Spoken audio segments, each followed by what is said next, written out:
अगर बहुत कम समय में बेहतर तैयारी करनी होगी तो आपको क्या करना पड़ेगा, प्रीवियस ईयर का क्वेश्चन लगाना पड़ेगा। तो दोस्तों अगर आप प्रीवियस ईयर का क्वेश्चन करना चाहते हो ऑनलाइन तो बिल्कुल सही वीडियो पर आए हो। हम यहाँ पर कराने वाले हैं विद्युत चुंबकीय तथा उसके क्षेत्र से क्वेश्चन लाए हैं, यानी कि लेसन 4 है, साइंस के क्वेश्चन है। अगर आप इससे पहले नहीं देखे होगे तो इसके पहले भी 3 लेसन कराया गया है जो पूरा कंप्लीट है। उसके बाद ये चौथा लेसन है, ये VVI ऑब्जेक्टिव क्वेश्चन का लेसन है।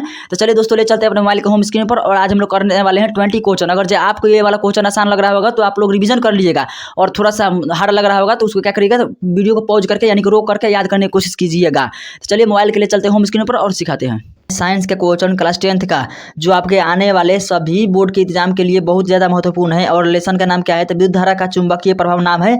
और इस पार्ट से हम लोग जैसे कि 20 क्वेश्चन हम लोग लिए हैं, और जितना भी क्वेश्चन है सभी प्रीवियस ईयर में पूछा गया है। प्रीवियस ईयर में पूछने का मतलब हो गया कि ये पहले वाला प्रीवियस ईयर का जो पहले परीक्षा हुआ था ना, इसमें सब पूछा गया क्वेश्चन है। तो चलो दोस्तों पहला क्वेश्चन देखते हैं। तो इसमें दोस्तों आप लोग एक भी क्वेश्चन मिस मत कीजिएगा, क्योंकि सभी क्वेश्चन है जो बहुत ज़्यादा इंपॉर्टेंट हैं। पहला क्वेश्चन है, विद्युत धारा उत्पन्न करने की युक्ति को क्या कहते हैं। तो विद्युत धारा उत्पन्न करने की युक्ति को जनित्र कहते हैं। तो ऑप्शन ए में दिया गया है जनित्र। 2 नंबर क्वेश्चन में है कि हमारे घरों में जो विद्युत सप्लाई होती है वह होती है 220 वोल्ट पर होती है कि 12 वोल्ट पर होती है कि 220 वोल्ट प्रत्यावर्ती होती है कि 12 वोल्ट प्रत्यावर्ती होती है। तो वैसे तो हम लोग 220 वोल्ट जानते हैं, लेकिन दिष्ट धारा होती है कि प्रत्यावर्ती होती है। तो ये प्रत्यावर्ती का मतलब हो जाएगी AC और दिष्ट धारा का मतलब हो जाएगी DC। तो क्या होती है दोस्तों, AC होती है। तो यानी ऑप्शन सी इसका सही उत्तर हो जाएगा। चलिए आगे देखते हैं 3 नंबर क्वेश्चन। तो 3 नंबर क्वेश्चन में दिया गया है कि विद्युत धारा के किस प्रभाव पर कार्य करता है। तो उसमें प्रभाव पर, चुंबकीय प्रभाव पर, रासायनिक प्रभाव पर, इनमें से कोई नहीं।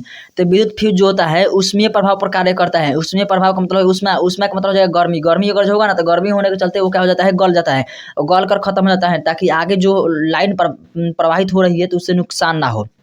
4 नंबर क्वेश्चन है, चुंबक के 2 ध्रुवों के बीच की दूरी को चुंबक की कही जाती है। तो चुंबक के 2 ध्रुवों के बीच की दूरी को क्या कहते हैं, तो चुंबक की लंबाई, की चुंबक के सार्थक लंबाई, की चुंबक के आभासी लंबाई, की इनमें से कोई नहीं। तो इसका सही उत्तर हो जाएगा चुंबक की सार्थक लंबाई उसका नाम है। चलिए 5 नंबर क्वेश्चन है कि चुंबकीय क्षेत्र चुंबक के ध्रुवों पर होते हैं। चुंबकीय क्षेत्र चुंबक के ध्रुवों पर होते हैं तो महत्तम होते हैं कि न्यूनतम होते हैं कि सामान्य होते हैं कि इनमें से कोई नहीं। तो ये क्या होते हैं दोस्तों, इसका सही उत्तर, तो इसका सही उत्तर हो जाएगा ऑप्शन ए, यानी कि महत्तम होते हैं। चुंबकीय क्षेत्र चुंबक के ध्रुवों पर क्या होते हैं, तो बहुत ज़्यादा होते हैं, यानी महत्तम होते हैं। 6 नंबर क्वेश्चन में देखते हैं कि विद्युत मोटर परिवर्तित करता है। तो यांत्रिक ऊर्जा को विद्युत ऊर्जा में, विद्युत ऊर्जा को यांत्रिक ऊर्जा में, रासायनिक ऊर्जा को विद्युत ऊर्जा में, और विद्युत ऊर्जा को रासायनिक ऊर्जा में। तो विद्युत मोटर परिवर्तित करता है तो किसको किस में परिवर्तित करता है, तो 6 का इसका सही उत्तर क्या हो जाएगा गाइस, तो इसका हो जाएगा ऑप्शन बी, यानी कि विद्युत ऊर्जा को क्या करता है, तो विद्युत मोटर जो है विद्युत ऊर्जा को यांत्रिक ऊर्जा में परिवर्तित करता है। चलिए गाइस आगे देखते हैं 7 नंबर। तो 7 नंबर में दिया गया है कि घरों में विद्युत से दुर्घटना किसके कारण होती है।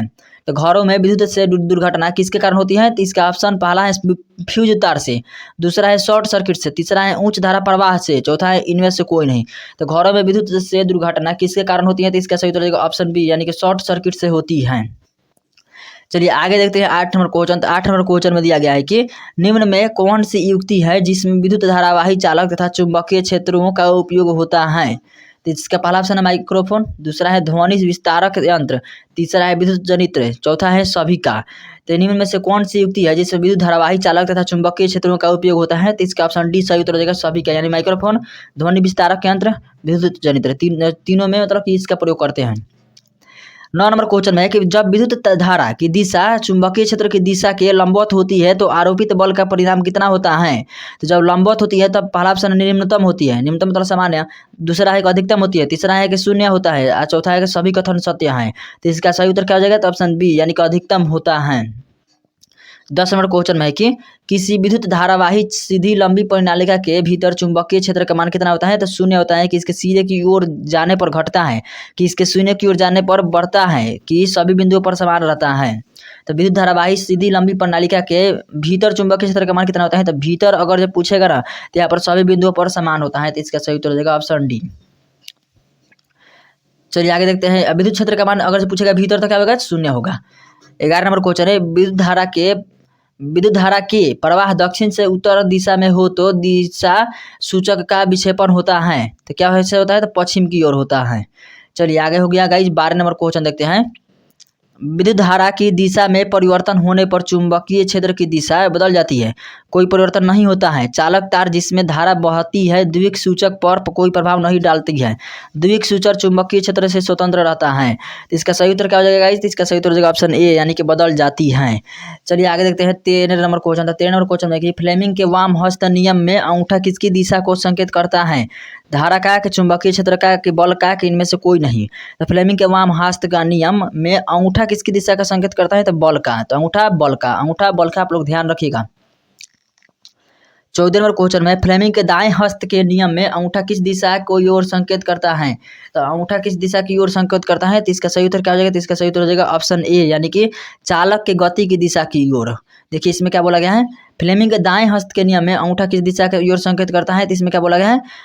चालक की गति की दिशा की ओर। और उसमें क्या था? तो उसमें देखिए दोनों प्रश्न में अंतर समझिए। फ्लेमिंग के वाम हस्त नियम से, वाम हस्त मतलब बाएं हाथ के नियम से क्या संकेत करता है? बल का।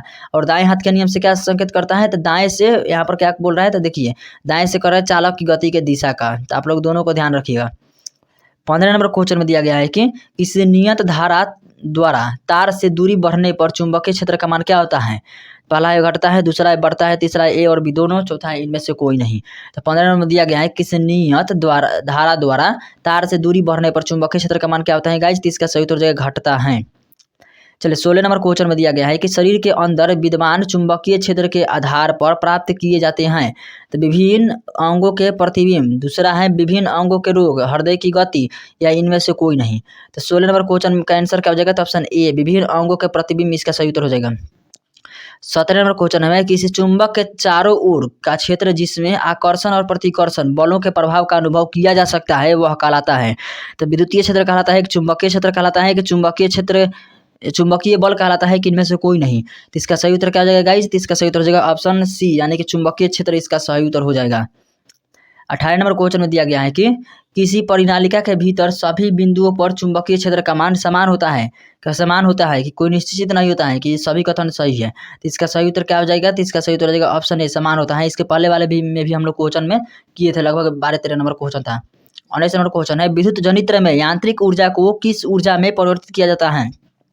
तो विद्युत जनित्र जो है ना वो क्या परिवर्तित करता है? तो इसका पहला ऑप्शन है प्रकाश ऊर्जा, दूसरा स्थितिज ऊर्जा, तीसरा है विद्युत ऊर्जा और चौथा है गतिज ऊर्जा।